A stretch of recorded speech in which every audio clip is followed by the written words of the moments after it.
Welcome to this explainer. Look, let's just dive right into this chilling diagnosis of a 3,000-year-old cold case that is literally happening inside your skull right now.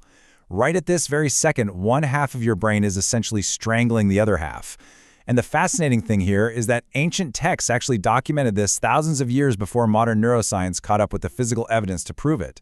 Today, we're going to re-examine that famous Genesis 4 story of a brother murdering his brother out in a field. But we aren't going to look at it as a piece of literal historical text or religious dogma. Instead, we're going to break it down as a brilliant, incredibly accurate neurological diagnosis of the human condition.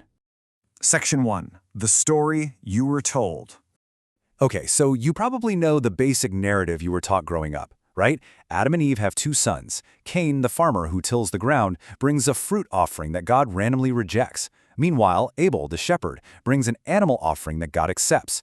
In a jealous rage, Cain murders his brother. But if we stop and think about this for just 5 seconds, the literal interpretation starts to completely fall apart.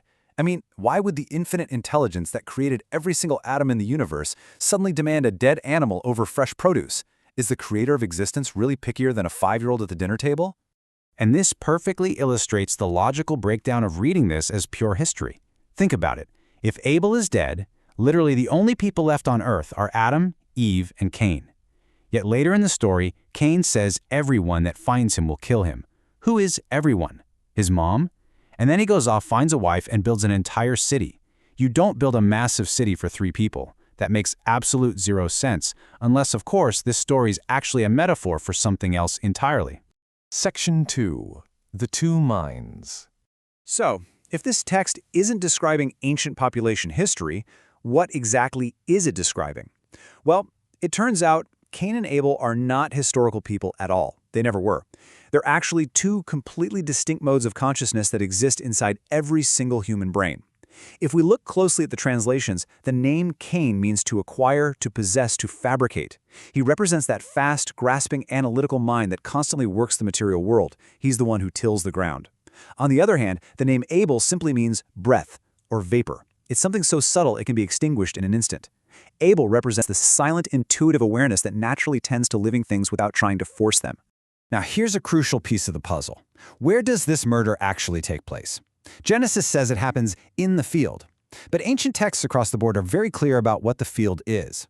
In Matthew 13:38 it says the field is the world. In the Bhagavad Gita it explicitly states, this body is called the field. So this ancient murder isn't happening in some agricultural pasture thousands of years ago.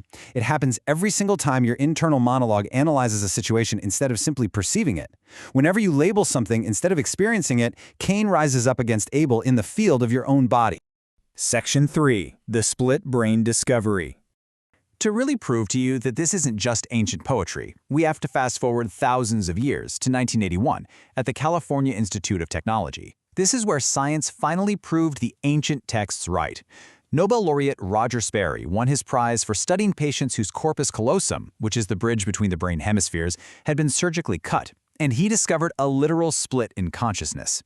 The left hemisphere is our chattering, analytical brain. It handles math, language, logic. It's arcane. The right hemisphere, however, is completely mute. It literally cannot speak. But Sperry proved it is fully conscious, feeling, and perceiving the whole picture. That silent, fully aware right brain, that's our Abel. And it gets even wilder. Sperry's student Michael Gazzaniga discovered something he called the left brain interpreter. In one of his experiments, he showed different images to the two separate halves of a patient's brain. When the left hemisphere didn't know why the right hemisphere had made a certain choice, it didn't just admit it was clueless. Instead, it instantly fabricated a totally fake story on the spot to make sense of it. That is the literal definition of chain. The mind that constantly forges, invents explanations, and just never stops talking.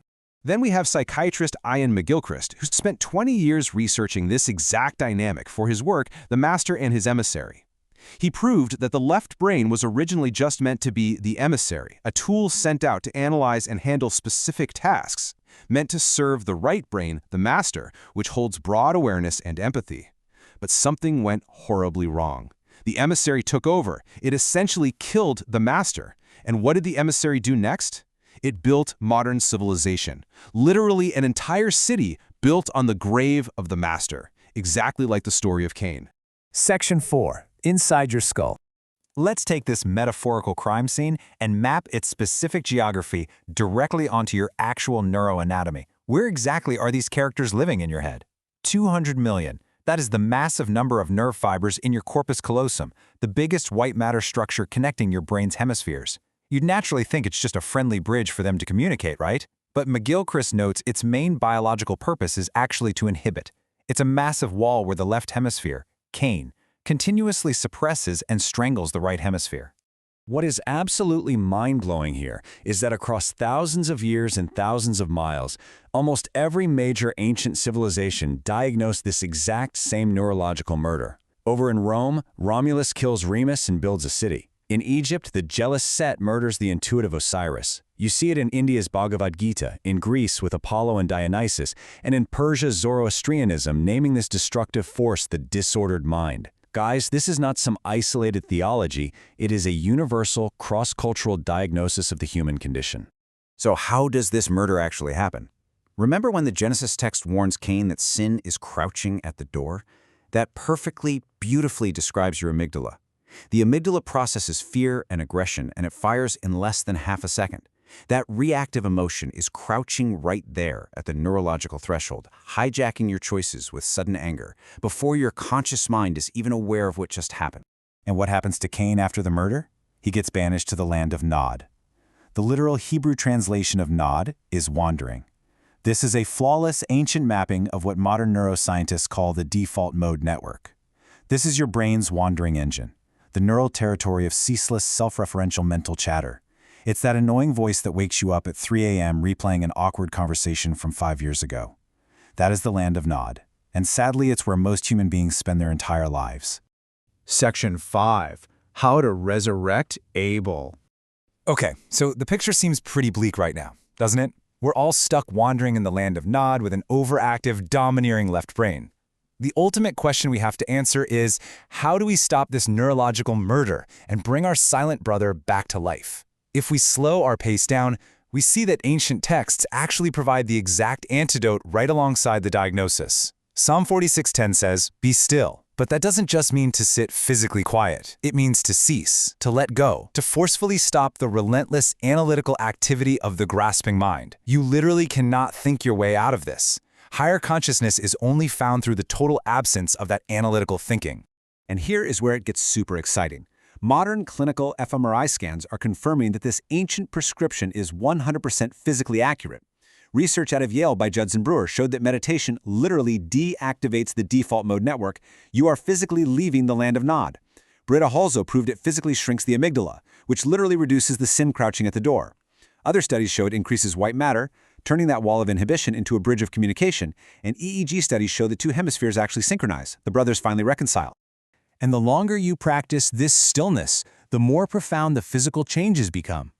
Richard Davidson at the University of Wisconsin-Madison studied Tibetan monks with over 10,000 hours of meditation practice. He found that their gamma wave coherence was 25 times stronger than the average person. That means both hemispheres, both brothers, were firing together in perfect, brilliant unison. So what is the actual actionable protocol for this? It's incredibly simple, though, let's be honest, it's not always easy. Find a dark room. Sit down and close your eyes. Focus your attention inward to the point between your eyebrows, what ancient texts called making the eye single, and just listen to your breath. Do not pray, do not ask for anything, do not analyze. Just be. This is exactly what Matthew 6:6 means when it says to enter into thy closet, and when thou hast shut thy door, pray to thy Father which is in secret. That closet is your inner space. Shutting the door means closing off your physical senses to the outside world. Now, warning. When you try this, your analytical left brain, Cain, is absolutely going to fight back. He will scream at you to check your to-do list. He'll tell you this is a waste of time. Understand that he is just fighting to keep his dominance, because he knows, instinctively, that returning to the breath revives his brother. Let me leave you with this final thought. This war going on inside your head, it is quite literally the oldest story ever told. It's not about religion, it's about physics and anatomy and your own consciousness. But remember what Abel's name translates to? Breath. The silent, perceptive, peaceful half of your mind is still right there. As long as you are breathing, Abel is not dead. He is simply waiting for you to quiet down enough to finally listen. So, what do you say? Will you let him speak today?